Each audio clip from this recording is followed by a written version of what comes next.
Hello everyone, आज हमारा class 7 का चैप्टर 1 हम पढ़ेंगे जिसका नाम है न्यूट्रिशन इन प्लांट। क्लास 6 में है ना चैप्टर 1 एंड चैप्टर 2 हम पढ़ चुके हैं। तो ये वाला जो पोर्शन होता है ना, ये आपका जो एक आपके टॉपिक जो फूड होता है उसको कवर करता है। ये चारों चैप्टर आपके ना टॉपिक फूड को कवर करते हैं आपके सीटेट पेपर 2 में। ठीक है, तो न्यूट्रिशन इन प्लांट, पौधों को पोषण कैसे मिलता है।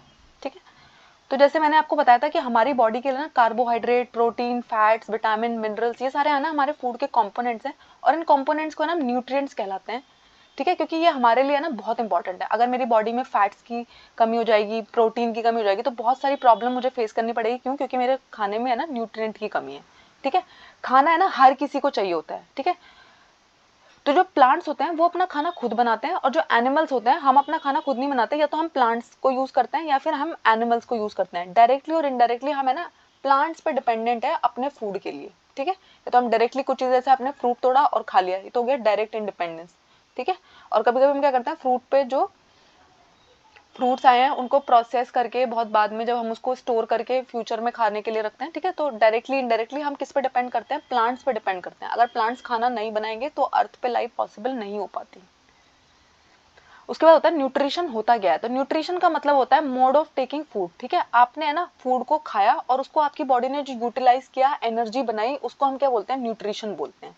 ठीक है, तो जो लोग अपना खाना खुद बना पाते हैं, ठीक है, सिंपल सब्सटेंसेस है, उनको हम ऑटोट्रॉपिक बुलाते हैं। ऑटो का मतलब होता है सेल्फ, ट्रॉप का मतलब होता है नरिशमेंट, सेल्फ नरिशमेंट जो दे सकते हैं। ठीक है, इसलिए हमें ना प्लांट्स को ऑटोट्रॉप्स कहते हैं। क्यों? क्योंकि प्लांट्स क्या करते हैं? अपना खाना खुद बनाते हैं। ठीक है, उसके बाद है ना एनिमल्स और जो कुछ ऑर्गेनिजम्स होते हैं जो दूसरों पे डिपेंड करते हैं, जो हम प्लांट्स पे यूज करते हैं अपना न्यूट्रिशन ड्राइव करने के लिए, तो उनको हम क्या बुलाते हैं? हेटेरोट्रॉप्स। हेटेरो का मतलब होता है अदर, जो है ना किसी दूसरे का इस्तेमाल कर रहे हैं। ठीक है, तो प्लांट क्या करते हैं? वो सनलाइट की प्रेजेंस में अपना खाना खुद बनाते हैं, इसलिए हम उनको ऑटोट्रॉप बुलाते हैं। हम अपना खाना प्लांट से या फिर एनिमल से डिराइव करते हैं, इसलिए हम क्या है? हेटेरोट्रॉप है।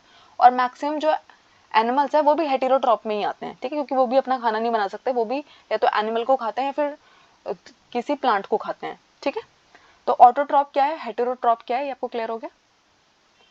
उसके बाद आता है फोटोसिंथेसिस। तो मैंने अभी आपको बताया कि जो पौधे हैं वो अपना खाना खुद बनाते हैं, तो किस प्रोसेस से अपना खाना बनाते हैं? तो उस प्रोसेस का नाम, जिससे ना प्लांट अपना खाना बनाते हैं, तो फोटोसिंथेसिस। फोटो वर्ड का मीनिंग होता है, ये दो वर्ड में डिवाइड हो जाता है, फोटो एंड सिंथेसिस। तो फोटो वर्ड का मतलब है फोटोन, फोटोन का मतलब होता है लाइट। ठीक है, क्योंकि मैंने बताया ना सनलाइट की प्रेजेंस में वो अपना खाना बनाते हैं। और सिंथेसिस, ठीक है, तो लाइट की प्रेजेंस में जब सिंथेसिस होता है उसको हम फोटोसिंथेसिस कहते हैं। और ये सिंथेसिस प्लांट में पॉसिबल कैसे? तो सबसे पहले ना आपको याद रखना है, जो लीव्स होती है उनको ना फूड फैक्ट्री ऑफ प्लांट कहा जाता है। क्योंकि अगर मैं ना प्लांट की सारी लीव गायब कर दूं ना, तो ऐसा नहीं कि वो खाना बना नहीं पाएगा। कुछ कुछ प्लांट्स होते हैं उनमें सिर्फ स्टेम होती है, स्टेम भी खाना बनाती है। ठीक है, लेकिन मोस्टली है ना जो लीव्स होती हैं उनको हम फूड फैक्ट्री कहते हैं। क्योंकि फूड फैक्ट्रीज मतलब मोस्टली जो सारा खाना बनाने का काम होता है वो कौन करती है? लीव्स करती हैं। ठीक है, तो अगर आप है ना लीव को कभी माइक्रोस्कोप के अंदर देखोगे तो आपको है ना बहुत सारे टाइनी पोर्स प्रेजेंट दिखेंगे लीफ के सरफेस पे, जिनको हम क्या बोलते हैं? स्टोमेटा बुलाते हैं। ठीक है, तो ये जो डायग्राम यहाँ पे लगा हुआ है इसको हम स्टोमेटा बोलते हैं। तो ये जो अंदर का पार्ट है, स्टोमेटल ओपनिंग जिसको कह रहे हैं, ये स्टोमेटा है। इसके साइड में जो दो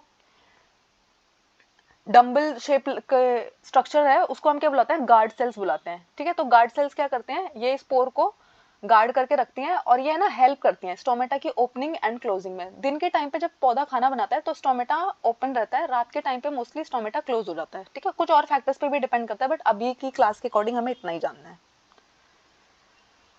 उसके बाद होता है कि हम है ना पौधे को पानी देते हैं। ठीक है, जड़ों में पानी देते हैं, हम मिट्टी में पानी देते हैं, तो वो पानी है ना लीफ तक कैसे पहुंचता है? जैसे मैंने बताया कि फोटोसिंथेसिस करने के लिए उसको सनलाइट की प्रेजेंस चाहिए, उसको पानी भी चाहिए और उसको कार्बन डाइऑक्साइड चाहिए। ये तीनों फैक्टर है ना बहुत इंपॉर्टेंट होते हैं। ठीक है, और क्लोरोफिल। ठीक है, अगर ये चार चीजें नहीं है तो प्लांट है ना खाना नहीं बना पाएगा। ठीक है, तो हमने सॉइल में पानी डाला और वो पानी है ना जाइलम नाम के टिश्यू की हेल्प से है ना ऊपर, जैसे है ना समझो कुछ वेसल्स और पाइप्स लगे होते हैं, जैसे हमारे घर पे मोटर लगा होता है। ठीक है, तो ऊपर टंकी में पानी जाने के लिए पाइप्स लगे होते हैं, वैसे ही है ना प्लांट में भी आप इमेजिन करिए कि एक मोटर लगा हुआ है, उस मोटर का नाम क्या है? जाइलम। जाइलम क्या करता है? प्लांट को सॉइल से पानी लेता है और उसको है ना सारे लीव्स के उन पार्ट्स तक पहुंचाता है जहां पे पानी की जरूरत है। ठीक है, और कॉन्टिन्यूअस पाथ बना रहता है। ठीक है, उसके बाद है ना लीव्स के पास है ना, आपने देखा है हमारी जो लीव्स होती हैं वो ग्रीन कलर की होती है। अगर आप कभी अपना ब्लड देखोगे तो वो रेड कलर का होता है, तो वो एक पिगमेंट की वजह से होता है जिसको हम हीमोग्लोबिन बुलाते हैं। वैसे ही है ना जो लीव्स होती हैं वो ग्रीन कलर की होती है और उसके पास है ना क्योंकि एक ग्रीन पिगमेंट होता है जिसका नाम है क्लोरोफिल। और ये क्लोरोफिल क्या मदद करता है प्लांट की, तो जो सनलाइट है, जैसे अगर मैं धूप में खड़ी हो जाऊं तो क्या मैं सनलाइट को कैप्चर कर लूंगी और उससे खाना बना लूंगी, नहीं ना।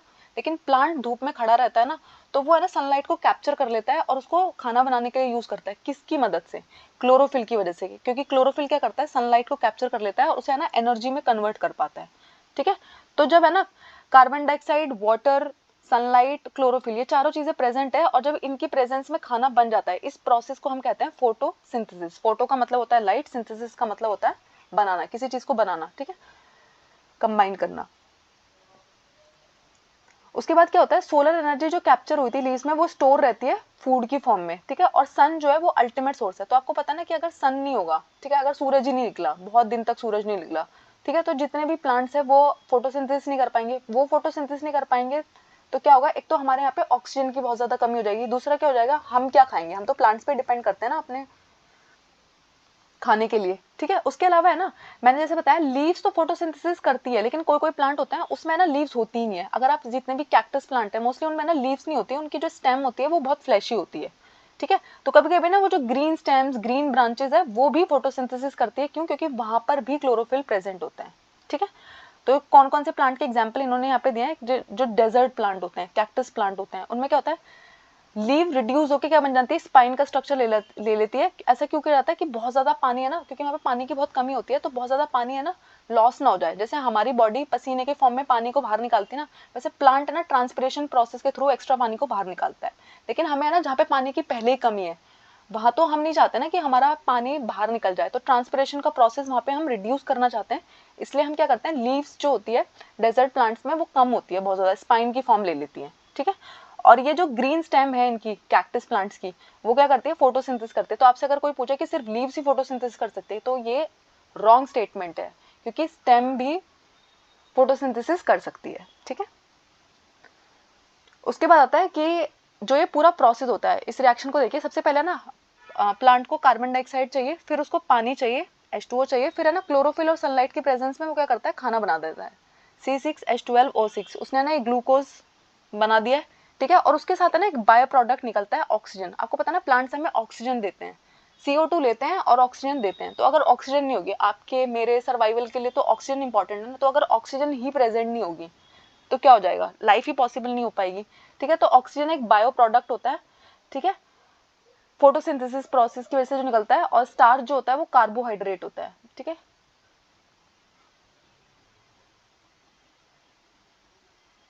उसके बाद देखिए कैसे कैसे ये पूरा प्रोसेस होता है। तो सबसे पहले क्या होता है, लाइट एनर्जी सन से आई, ठीक है। नेचर में हम कार्बन डाइऑक्साइड छोड़ रहे हैं, वो प्लांट के लिए अवेलेबल है, ठीक है। उसके अलावा क्या हो रहा है, क्लोरोफिल लीव्स में प्रेजेंट है और नीचे से पानी और मिनरल्स आ रहे हैं। ये चारों चीजें हो गई है और अब प्लांट क्या कर रहा है, खाना बना रहा है, और साइड में एक एक्स्ट्रा चीज को वो बाहर निकाल रहा है, वो कौन है, ऑक्सीजन। क्योंकि ऑक्सीजन उसके लिए किसी काम की नहीं है, लेकिन हमारे लिए जो फोटोसिंथेसिस का बायो प्रोडक्ट है ऑक्सीजन, वो हमारे बहुत काम आता है, ठीक है। तो ये पूरा प्रोसेस होता है फोटोसिंथेसिस का। तो चार फैक्टर जो बहुत इंपॉर्टेंट होते हैं फोटोसिंथेसिस के लिए, वो होते हैं sunlight, chlorophyll, CO2 and water, ठीक है। तो वो है ना आपसे पूछते हैं कि कौन कौन से फैक्टर, तो कभी कभी वो सिर्फ सनलाइट दे देंगे, आप कहेंगे हाँ सनलाइट से ही हो जाता है, नहीं, सनलाइट भी चाहिए, क्लोरोफिल भी चाहिए, वाटर भी चाहिए और कार्बन डाइऑक्साइड भी। अगर इन चारों में से कोई भी फैक्टर एब्सेंट है तो फोटोसिंथेसिस पॉसिबल नहीं हो पाता है। उसके बाद आता है कुछ प्लांट्स होते हैं, आपने उनको देखा होगा, उनकी जो पत्तियां होती है वो ग्रीन नहीं होती, वो है ना, देखो डिफरेंट डिफरेंट प्लांट्स की मैंने यहाँ पे लीव्स लगाई है। कोलियस का प्लांट है, ठीक है। तो इसमें क्या होता है, देखो कितनी सुंदर सुंदर लीव्स है ना। तो इसमें क्या है, deep red, violet, brown leaves, ऐसे ऐसे कलर की लीव्स है। तो अभी मैंने बोला कि ग्रीन कलर होता है, क्लोरोफिल प्रेजेंट होता है। तो क्या ये प्लांट फोटोसिंथेसिस करता है कि नहीं करता, तो ये जो पिगमेंट्स है इनके पास भी फोटोसिंथेसिस इन लीव्स में भी होता है, ठीक है। इनके पास भी क्लोरोफिल कम प्रेजेंट होता है, मतलब इसमें ना ग्रीन पिगमेंट कम प्रेजेंट होता है, बाकी तो इसमें प्रेजेंट है, लेकिन ग्रीन पिगमेंट इसमें कम प्रेजेंट होता है, लेकिन ये भी फोटोसिंथेसिस कर सकते हैं, ठीक है।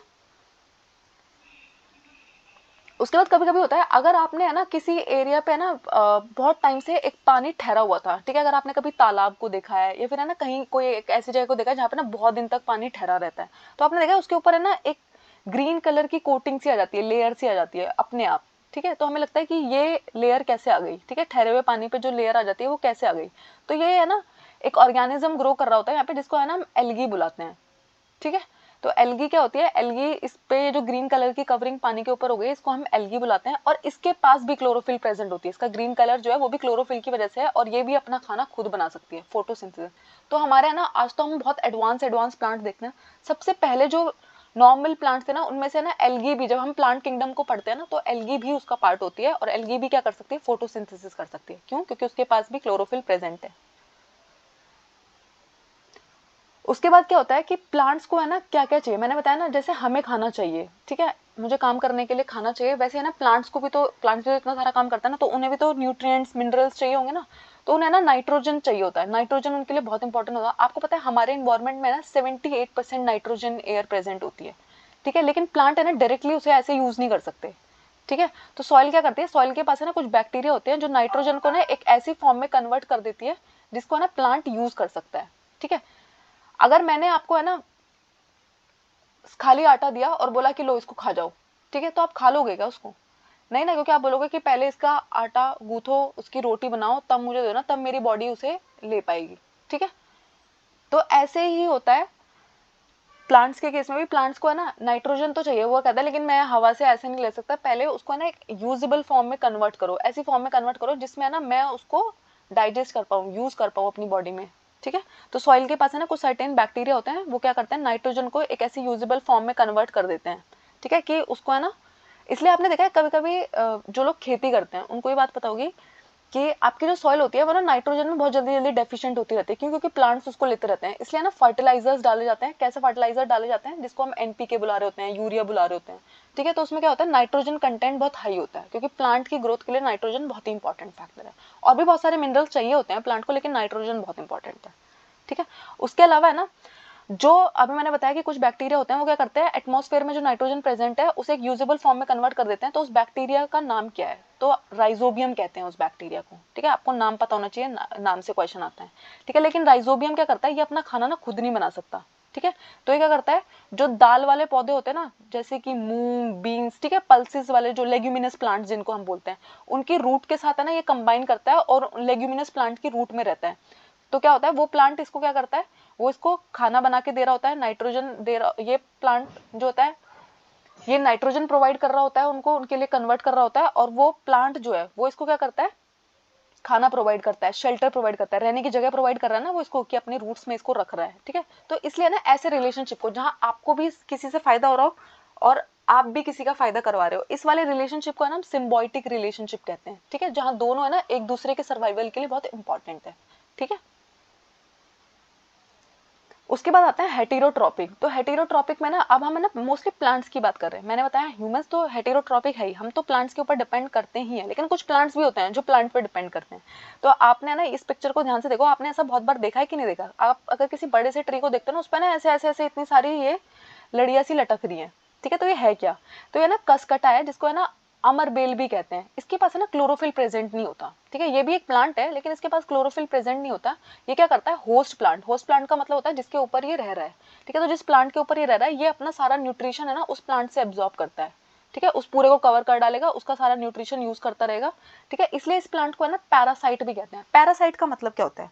आपको पता है कुछ डिजीज होते हैं जिनको हम कहते हैं यार पैरासाइटिक डिजीज है। पैरासाइटिक डिजीज का मतलब होता है जब है ना कोई, सोचो बच्चों के पेट में ना बहुत सारे कीड़े हो जाते हैं, तो वो कीड़े क्या है, ह्यूमन के पेट में रह रहे हैं ना, हमारा न्यूट्रिशन डिराइव कर रहे हैं ना, तो उन प्लांट्स, उन कीड़ों को हम क्या कहते हैं, पैरासाइट बुलाते हैं। ऐसे ही कुछ प्लांट है, जैसे कि ये कसकटा अमरबेल है, ये ना किसी होस्ट प्लांट पे उसका न्यूट्रिशन खा रहा है, किसी और का खाना जो खा रहा है उसको हम है ना हेटेरोट्रॉप नहीं बुलाएंगे, उसको हम है ना पैरासाइट भी बुलाएंगे, क्योंकि ये क्या कर रहा है, अपना तो कुछ बना नहीं रहा और उस प्लांट की ग्रोथ को है ना हिंडर कर रहा है ना। तो इसको हम है ना पैरासिटिक बोलते हैं, पैरासाइट है। कसकटा एक पैरासिटिक प्लांट है। और अगर उन्होंने लिखा कि कसकटा इज अ हेटेरोट्रॉप तो भी करेक्ट स्टेटमेंट है, अगर उन्होंने लिखा कसकटा इज अ पैरासाइट तो भी करेक्ट स्टेटमेंट है। अगर उन्होंने बोला कि बोथ स्टेटमेंट ट्रू है तो आपको बोलना है yes, both statement are true, ठीक है। कुछ लोग समझते हैं कि सिर्फ हेटेरोट्रॉपिक है, पैरासाइट नहीं है, पैरासाइट भी है कसकटा। उसके बाद आता है इंसेक्टिवोरस प्लांट। तो आपने देखा है कुछ प्लांट्स क्या करते हैं, जिसमें एक एग्जांपल है पिचर प्लांट का, ठीक है। तो पिचर प्लांट क्या होता है, एक जग जैसी शेप का, ठीक है, एक घड़े जैसी शेप का प्लांट होता है, उसके ऊपर ना एक लिड भी लगी होती है।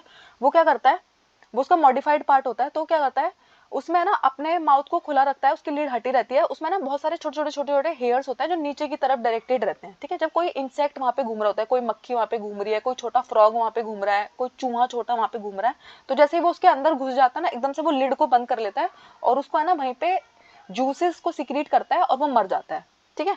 तो वो जो डाइजेस्टिव जूस प्लांट सिक्रीट करता है, उससे है ना वो सारे न्यूट्रिशन खा लेता है उस एनिमल से जिसको उसने मारा है, और उसको मरा हुआ वहीं पे वो पड़ा रहता है, ठीक है। उसके अलावा जो पिचर प्लांट है ये फोटोसिंथेसिस कर सकता है, उसके बाद भी किसी और को क्यों खा रहा है, ये हेटेरोट्रॉपिक प्लांट में क्यों आ रहा है जब ये अपना खाना बना सकता है। कसकटा तो अपना खाना नहीं बना सकता, फोटोसिंथेसिस नहीं कर सकता, इसलिए वो पैरासाइट के फॉर्म में था। इंसेक्टिवोरस, ये इंसेक्ट खाने वाले प्लांट को क्या जरूरत पड़ी है जब उसका फोटोसिंथेसिस उसके पास है अवेलेबल, तो वो ऐसे क्यों कर रहा है। तो आपको पता है जो इंसेक्टिवोरस प्लांट्स होते हैं ना, वो ऐसे एरिया में ग्रो करते हैं जहाँ पे नाइट्रोजन की बहुत ही डेफिशिएंसी होती है, ठीक है। जो उनकी जो सॉइल है जिस मिट्टी में वो उग रहे हैं वहाँ पे ना नाइट्रोजन की बहुत कमी है, तो अपना है ना नाइट्रोजन कॉम्पोनेंट पूरा करने के लिए वो क्या करते हैं, इंसेक्ट्स को खा रहे होते हैं, ठीक है। जैसे कि मैं हूँ, मुझे है ना प्रोटीन की मेरे खाने में बहुत कमी हो रही है, तो फिर मैं प्रोटीन खाऊंगी ना, तो वैसे ही उसको पता चल जाता है कि मेरे अंदर है ना नाइट्रोजन की बहुत कमी हो रही है, मुझे कुछ करना पड़ेगा। तो देखो कितना स्मार्ट प्लांट है, ठीक है। तो ये क्या क्या खा सकता है, तो इसमें अगर कोई छोटा सा इंसेक्ट गया वो भी, छोटा सा फ्रॉग गया वो भी, माइस गया वो भी, ठीक है। तो ऐसा कुछ नहीं है कि सिर्फ इंसेक्टिवोरस नाम है तो सिर्फ इंसेक्ट को खा रहा है, नहीं, छोटे छोटे उनको भी खा जा रहा है। अब इसका है ना इस फोटो को ध्यान से देखिए, कितना सुंदर दिखता है, कितना सुंदर प्लांट है, पिक्चर प्लांट है, ठीक है। ये जो जग शेप्ड लाइक है, इसमें क्या होगा, यहाँ पे आके कोई इंसेक्ट बैठेगा, ठीक है, और उसके बाद क्या होगा, ये अपनी जो ऊपर आपको लिड दिख रही है ना, इसको कवर कर देता है, और वो है ना वहाँ पे बेचारा थोड़ी देर में तड़पता रहेगा, मर जाएगा, और उसके बाद है ना ये उसका न्यूट्रिशन पूरा खा जाते हैं। कभी कभी ना वो आपसे पूछते हैं कि ये ना, इस प्लांट के बारे में उन्होंने पिछले साल जो क्वेश्चन पूछा हुआ था उसमें उन्होंने ऐसे पूछा कि ये जो प्लांट है ये है ना बहुत ही मेलोडियस आवाज निकालता है उनको अट्रैक्ट करने के लिए, ऐसा कुछ नहीं करता है ये, ठीक है, कोई आवाज नहीं निकालता, ये नॉर्मल एक प्लांट है। इंसेक्ट अट्रैक्ट होते हैं, इसकी तरफ आके बैठते हैं, इसमें ना हेयर्स प्रेजेंट होते हैं, तो वो वहां फंस जाते हैं, हेयर्स में वो फंस जाते हैं। उसके बाद क्या होता है, ये डाइजेस्टिव जूस निकालता है, डाइजेस्टिव जूस को सिक्रीट करता है, जिसकी वजह से ना एनिमल मर जाता है, इंसेक्ट मर जाता है, ठीक है। उसके बाद आता है सेप्रोफिटिक न्यूट्रिशन। तो सेप्रोफिटिक न्यूट्रिशन क्या होता है, हमने ना ऑटोट्रॉप पढ़ लिया, हमने हेटेरोट्रॉप पढ़ लिया, हमने इंसेक्टिवोरस प्लांट्स को भी पढ़ लिया, ठीक है, पैरासाइटिक प्लांट को भी पढ़ लिया। अब हम सेप्रोफिटिक न्यूट्रिशन पढ़ेंगे। तो आपने देखा है कभी कभी है ना, जैसे कोई जगह है जहाँ पे ना लकड़ी सड़ रही है, ठीक है, या फिर कचरा सड़ रहा है, वहां पे ना आपने देखा है वहां पे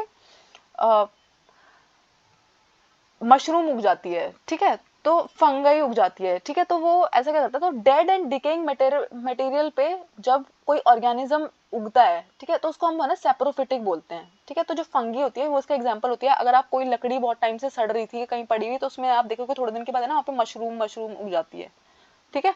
तो फंगी जो है वो इसका एग्जाम्पल है, ठीक है। अब फंगी के बारे में ना हम कुछ एक्स्ट्रा पॉइंट पढ़ेंगे। तो जैसे कि है ना कसकटा जो था वो हेटेरोट्रॉपिक तो था ही, साथ साथ पैरासाइट भी था ना, वैसे है ना फंगी सैप्रोफाइट तो है ही, वो डेड एंड डिकेइंग मटेरियल पे तो उगती है, उसके बाद है ना वो पैरासिटिक भी है। अब पैरासिटिक फंगी क्या ना, में कुछ एग्जाम्पल्स याद होने चाहिए, ये आपकी इस क्लास की बुक में नहीं दिया हुआ, लेकिन ये थोड़ा सा हाई एग्जाम्पल है, पर आपको पता होना चाहिए, क्योंकि फिर आपको याद नहीं रहेगा ना कि पैरासिटिक फंगी का एग्जाम्पल ही नहीं पता, तो मुझे तो याद ही नहीं रहेगा कि पैरासिटिक भी होती है क्या फंगी, ठीक है। तो पक्सीनिया जो एक फंगी का नाम है, वो क्या करती है, जो वीट का हमारा प्लांट होता है ना, गेहूं का प्लांट होता है, उसके ऊपर जब उगते हैं ना उसको पूरा नुकसान कर देती है, उसका पूरा न्यूट्रिशन खा जाती है, तो इसलिए ना इसे पैरासाइट, पैरासाइट मैंने बताया ना जो किसी दूसरे एनिमल के ऊपर रह रहे होते हैं उनको हम क्या बोलते हैं, पैरासाइट बुलाते हैं। या तो आप उसके ऊपर रह रहे हैं या तो आप उसके अंदर रह रहे हैं। जैसे कि बच्चों के पेट में जो कीड़े हो जाते हैं वो ह्यूमन की बॉडी के अंदर रह रहे हैं, तो वो भी पैरासाइट है, ठीक है। और अगर कोई कुछ जानवरों को आपने देखा है उनके वो ना टिक्स हो जाती है, कुत्तों को जो होते हैं ना वो टिक्स हो जाती है ना, तो वो भी क्या है, पैरासाइट है, वो टिक्स जो है वो भी पैरासाइट है। उसके बाद एक दूसरा एग्जांपल है एल्ब्यूगो फंगी का। तो ये एल्ब्यूगो फंगी क्या करती है, जो हमारा सरसों का प्लांट होता है ये उसके ऊपर पैरासाइट की तरह रहती है, ठीक है। उसके बाद है ना फंगी के फायदे भी हैं, इससे ना वो मेडिसिन जो होती है पेनिसिलिन वो बनाई जाती है, जो है ना एंटीबायोटिक की तरह काम करती है। और ये पेनिसिलिन है ना किसने डिस्कवर की थी, अलेक्जेंडर फ्लेमिंग ने। ये बहुत ही फेवरेट क्वेश्चन, ठीक है, कि पेनिसिलिन को किसने डिस्कवर किया था, अलेक्जेंडर फ्लेमिंग ने, ठीक है। ये एंटीबायोटिक की तरह काम करती है। ये देखो ये डेड एंड डिकेइंग मटेरियल पे फंजाई ऐसे ग्रो कर रही होती है, ठीक है। उसके बाद मैंने अभी आपको बताया ना कुछ लोग क्या करते हैं, वो है ना अपना रिलेशनशिप है ना सिम्बायोसिस फॉर्म में रखते हैं, यानी कि वो क्या करते हैं, कुछ फंगी क्या करती है वो प्लांट्स की रूट में रहती है और प्लांट क्या करता है उसको न्यूट्रिएंट देता है, और फंगी जो है उसे बदले में फायदा पहुंचा रही होती है, यानी कि दोनों ना एक दूसरे को फायदा पहुंचा रहे हैं। जैसे इसका एग्जांपल राइजोबियम है, राइजोबियम को रहने की जगह प्लांट दे रहा है, उसको खाना कौन दे रहा है, प्लांट दे रहा है। और राइजोबियम बैक्टीरिया क्या कर रहा है, उसके लिए बदले में क्या करता है, नाइट्रोजन को एक ऐसी फॉर्म में कन्वर्ट कर देता है जिस फॉर्म में प्लांट उसको यूज कर सकता है। ठीक है, तो ये कौन सा रिलेशनशिप है, सिम्बायोसिस रिलेशनशिप है। उसके बाद ना एक एग्जांपल होता है लाइकन का। ठीक है, तो लाइकन्स क्या होता है, क्लोरोफिल कंटेनिंग पार्टनर होता है एल्गा और फंगी। इसमें ना एल्गी और फंगी साथ में रह रहे होते हैं। एल्गी जिसके पास क्लोरोफिल प्रेजेंट होती है वो अपना खाना खुद बना सकती है। ठीक है, तो ये क्या करती है, ये एल्गी को जगह देती है, रहने की पानी देती है, मिनरल्स देती है, और एल्गा बदले में क्या करती है, इसके लिए खाना बनाती है फंगी के लिए। ठीक है, ये भी किसका एग्जांपल है, सिम्बायोसिस का एग्जांपल है। एक एग्जांपल हमने पढ़ा राइजोबियम बैक्टीरिया का, जो किस में रहता है, पी प्लांट के या फिर लेग्यूमिनस प्लांट के रूट्स में रहता है। दूसरा एग्जांपल है लाइकन, जिसमें क्या होता है, एक एल्गा पार्टनर होता है और एक फंगल पार्टनर होता है। तो आपसे ना ऐसा पूछा जाता है, यहाँ से क्वेश्चन ऐसे आता है कि जो एल्गी है वो क्या करती है, तो वो खाना बनाती है, फंगी क्या करती है, वो शेल्टर प्रोवाइड करती है। ठीक है, तो आपको पता होना चाहिए कि कौन सा चीज क्या करता है। उसके बाद है ना, अगर आपने ना कभी एक घर को बनते हुए देखा है तो वो ना मोस्टली ईंटों से बनता है, ब्रिक से बनता है। वैसे है ना, हमारी बॉडी भी है ना स्मॉलर यूनिट से बनी है, जिसको हम क्या बुलाते हैं, सेल्स बुलाते हैं। ठीक है, तो सेल्स को ना आप ऐसे बाहर से नहीं देख सकते, आपको ना माइक्रोस्कोप के अंदर देखना पड़ता है। ठीक है, और माइक्रो हम देखते हैं ना, तो वहां पे ना एक बाहर हमें ना सेल की एक आउटर बाउंड्री दिख रही होगी, जिसको हम क्या बुलाते हैं, सेल मेम्ब्रेन दिखाते हैं। ठीक है, और उसके बाद है ना, उसमें ना बहुत सारे छोटे छोटे स्ट्रक्चर्स भी हमें दिख रहे होंगे, जिनको हम सेल ऑर्गेनल्स बुलाते हैं। बीच में एक बड़ा सा स्फेरिकल स्ट्रक्चर होगा जिसको हम न्यूक्लियस बुलाते हैं, और जिसमें ना ये न्यूक्लियस ऑर्गेनल सारे प्रेजेंट होते हैं, जिस जेली लाइक सब्सटेंस में सब कुछ प्रेजेंट होता है, उसको हम क्या बुलाते हैं, साइटोप्लाज्म बुलाते हैं। ठीक है, यहाँ पे ना एक एक्स्ट्रा पॉइंट मैं बता दे रही हूँ कि सेल की डिस्कवरी किसने की थी, रॉबर्ट हुक ने। ठीक है, उन्होंने सेल की डिस्कवरी की थी। ठीक है, थैंक यू। आई होप आपको ये चैप्टर एकदम क्लियर हो गया। अगर आपको कोई भी डाउट है वो मुझे बताइएगा, बहुत इंपॉर्टेंट चैप्टर है।